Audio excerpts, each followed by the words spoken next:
Welcome to view point.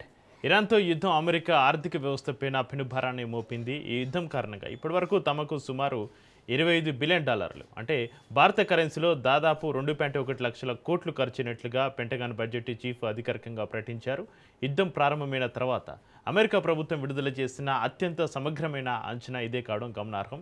ఇరాన్పై జరిపిన దాడుల వల్ల అమెరికా వద్ద ఉన్న అత్యాధునిక క్షిపణులు, బాంబుల నిల్వలు గణనీయంగా తగ్గిపోయాయని తెలిపారు. యుద్ధం ప్రారంభమైన మొదటి 2 రోజుల్లోనే సుమారు $5.6 బిలియన్ విలువైన ఆయుధాలు వినియోగించినట్లుగా సమాచారం. ఈ నేపథ్యంలో రక్షణ బడ్జెట్ పైన జరిగిన కీలక సమావేశంలో అమెరికా రక్షణ శాఖ మంత్రి పీటీ హెగ్సెత్ పాల్గొన్నారు.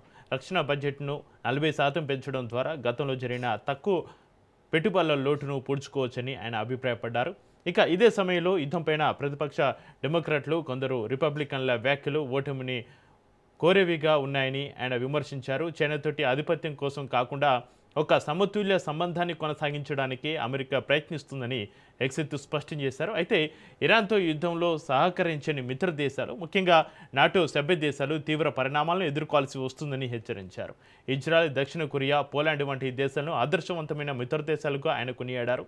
గతంలో ఇరాన్ కూడా యుద్ధం వల్ల తమకు 25 లక్షల కోట్లకు పైగా నష్టం వాటిల్లిందని, దానికి అమెరికా పరిహారం చెల్లించాలని డిమాండ్ చేసిన విషయం తెలిసిందే. ఇక ప్రస్తుతం ఇరు దేశాల మధ్య కాల్పుల విరమణ కొనసాగుతోంది.